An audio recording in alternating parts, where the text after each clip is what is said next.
Alright, good evening Earth, this is Adam Sturch podcasting from the Mushroom Mansion, Taos, New Mexico, working on oil painting, Young Love, Super Mario Brothers, and a Suicide. A title which apparently gets you blocked from not Facebook this time, TikTok. They banned this video and gave me a strike on my account, oh no. So I might not be on TikTok for too much longer.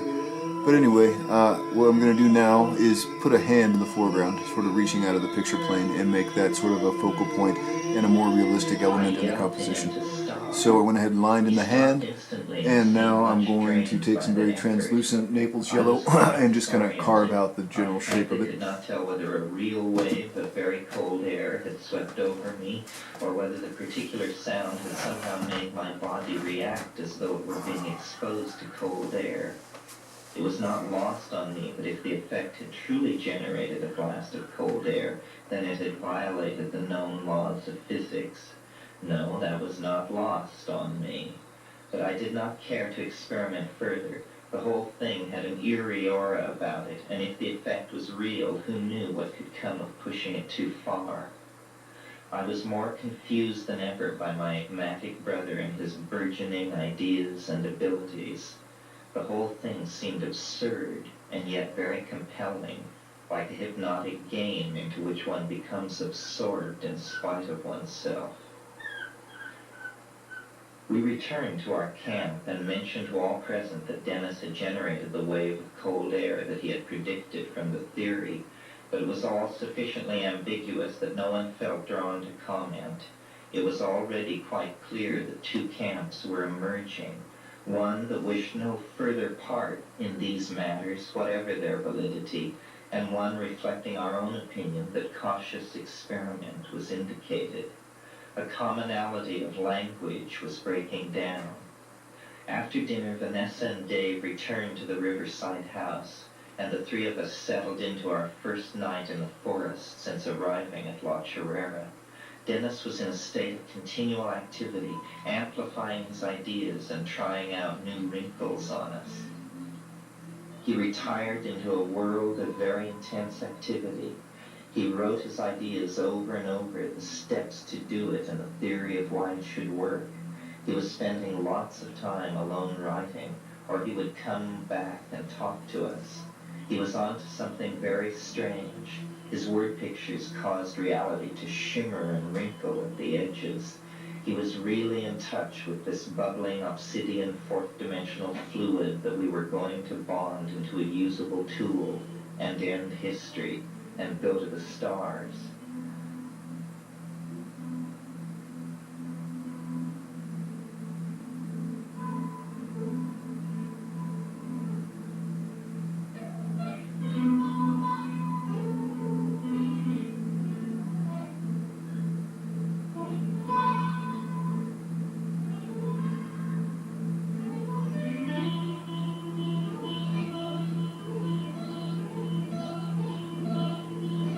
My attitude was, fine, we'll try it. The atmosphere was drenched with the bizarre. Now we had arrived at the center of the Amazon, and we could feel something in the sky watching. We were happy heads trying to explore one last fairy tale, so we could be rationalists forever. And now we had come out here to encounter something enormous, something alive and very old and very strange, something peculiar in the extreme. I was quite uncreative in this period. I was taking the mushroom. I was ecstatic all the time. I would simply sit and listen to Dennis rave. It went beyond anything anyone I knew had ever dreamed of.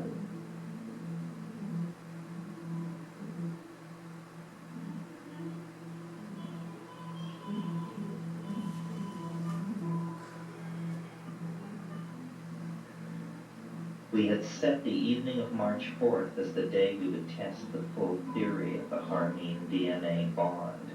I noted with unusual satisfaction that this day corresponded with an idiotic pun that had stuck with me since earliest childhood. What day of the year is a command? Answer, March 4th. How fitting, then, I ranted and raved. How fitting that we will attempt to concretize the soul on that day.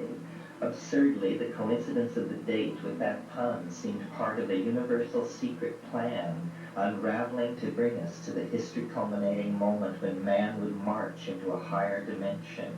My own thoughts seemed to me to be nothing like the super-scientific theory formation that my brother was involved in. I was baffled by much of what was going on. I amused myself constructing a pipe out of the strange heart-shaped fruits that we had otherwise given up as inedible. From one of those fruits and a hollow reed and a bit of river clay, I constructed a water pipe that gave me great satisfaction. While the jargon of the ESR biophysicist whirled around me, I contemplated what I had achieved with 2 plants and a bit of mud. It seemed to me a marvel of ingenuity, and because the fruit was so strange, there was something about it vaguely unearthly. This pipe might have been fashioned from one of the fruits that gentle Weena offered the time traveler in Wells' epic. It was a weird and haunting object, and when it was smoked, the bubbling of the water beneath the thick rind sounded very like the beating of some great mammalian heart. Even Dennis paused to admire this pipe, and we determined that it would be used in our experiment when the moment came to smoke some of the Banisteriopsis caapi bark to boost the harmine levels in our blood. We were operating in a world where scientific method, ritual, and participation mystique were inseparably intertwined, inseparably because our own minds and bodies were to be the retorts of the psychoalchemical transformation that we were experimenting with. That day, March 3rd, we all pulled roots and stacked them in the sun. It seemed the most satisfying activity imaginable. Nothing could have seemed more right. That evening we made a tape of our intentions, but unfortunately our tape recorder was not in good working order, and that tape has proven impossible to salvage. It is a loss to be regretted, since the emotional content of what we were experiencing would come across most clearly from our own words. The taping session ranged over a number of themes. Hypercarbolation, for such we had named the process of altering the neural DNA and changing a human being into an eternal hyperdimensional being. Hypercarbolation, for such we had named the process of altering the neural DNA and changing humanity into an eternal hyperdimensional being. Hypercarbolation, for such we had named the process of altering the neural DNA and changing humanity into an eternal hyperdimensional being. Hypercarbolation, for such we had named the process of altering the neural DNA and changing man into an eternal hyperdimensional being. It was a process that we imagined associated with sexual generation. We spoke of it as the birth of an idea, in a sense whose literalness is not easy to convey to minds that have not brushed with schizophrenia. We hoped that mind, driven by will to the good, could enter into the process of generation and guide it toward the production of the imagination-modulated resurrection body, so dear to Origen and modern UFO enthusiasts. The dead. We believed that hypercarbolation was to be the shamanic defeat of death, that those doorways the dead enter through daily were finally to be thrown open to a hypercarbolated humanity that would then have freedom of movement to and from an eternity in which the species was a living reality.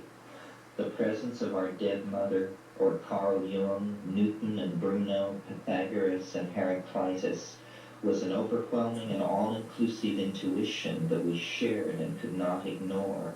There seemed to be an ideological lineage whose task was the shattering of the historical continuum through the generation of the living lapis of hypercarbolated humanity. All these visionary thinkers had worked on their part of this project. Now, as the secret work of human history, the generation of Adam's cosmic body lost since paradise, neared completion, These shades stirred and pressed near to our Amazonian campsite as we became the human atoms critical to the inception of the transformation of man into a galaxy-roving bodhisattva, the culmination and quintessence of the highest aspirations of spawning, star-coveting humanity. The psychologist will recognize this as a description of messianic ego inflation. Such it is, but we felt these things as anyone would feel them if they truly believed themselves to be in the position that we believed ourselves to be in. We wondered why us? To such questions the mushroom spoke in my mind without hesitation. Because you have diligently sought the good, and because you trusted no human being more than yourself. The emotional impact of these sorts of exchanges was intense beyond anything I've ever experienced. I felt humbly grateful to the point of tears. I felt exalted.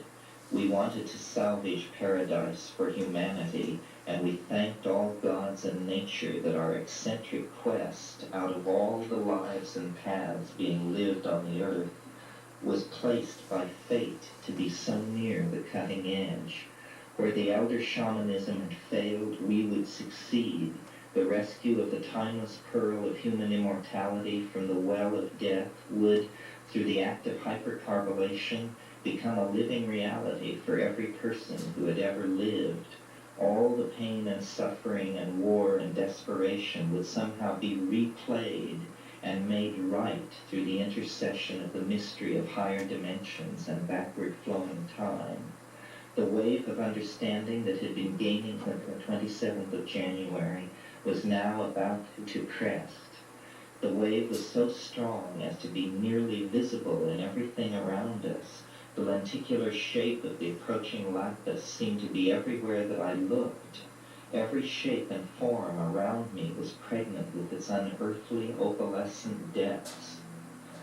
Before our small party of fellow explorers, Dennis and I wept and exulted, addressing the living and the dead with equal candor, saying things that should have been said years before, and things that could not have even been imagined only hours before.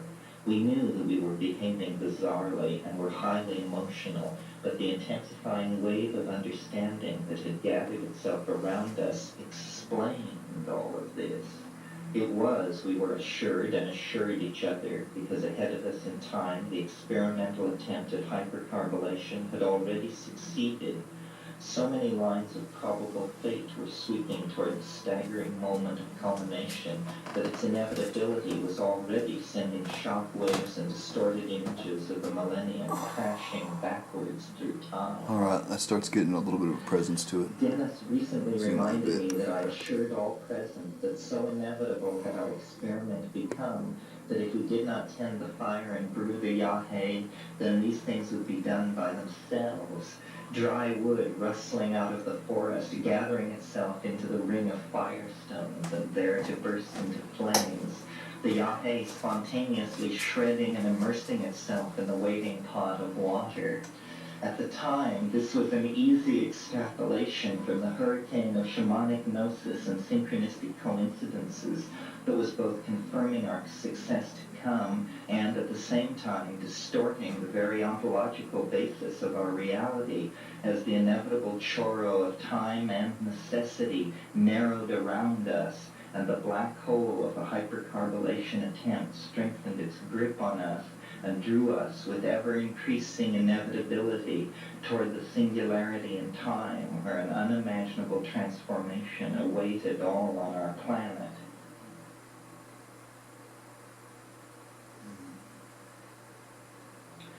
A transformation so beyond rational understanding that its scattered and distorted reflections were mysteries in the keeping of reason-flaunting religions that have haunted human thinking since the dimmest beginnings.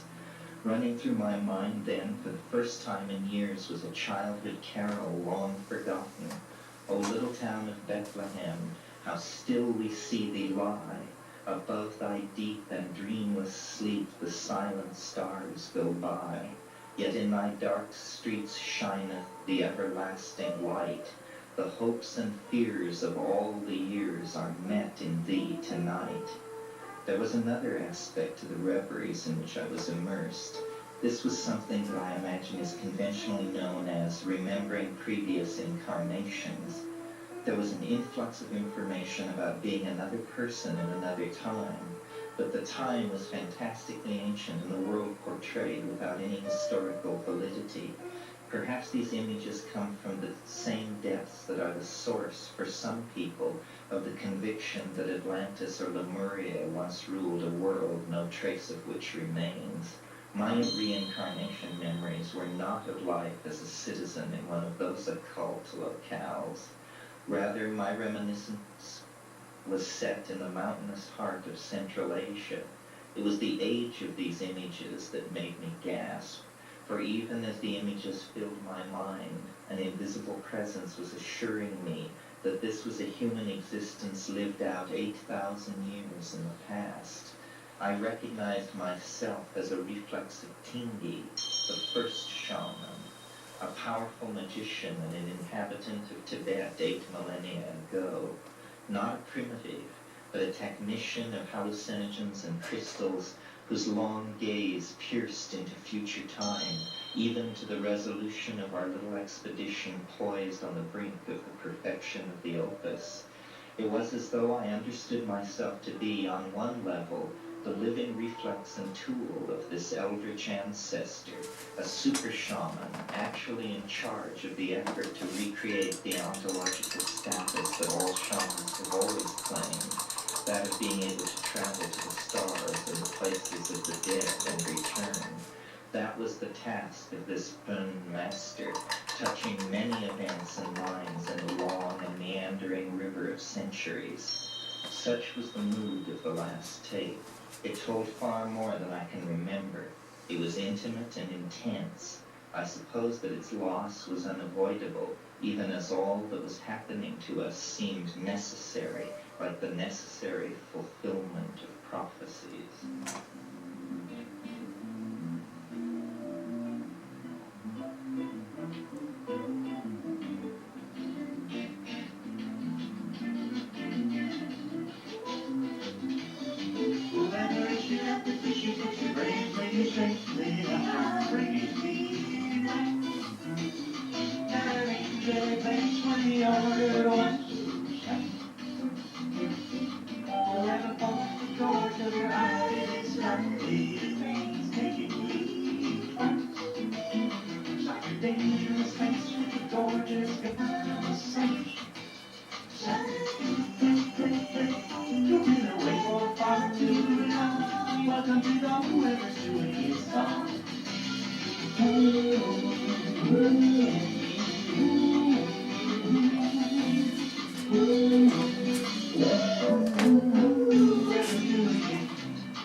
Alright, well, it's going to take a lot more rendering and detail work, but that gets the basic shape hacked out. So that's it for the moment. It's Adam Sturch broadcasting from the Mushroom Mansion, Taos, New Mexico, working on oil painting, Young Love, Super Mario Brothers, and a suicide. This gets me banned from TikTok. Well, so long TikTok, and this has got quite a ways to go still. So, we'll see. Have a good night.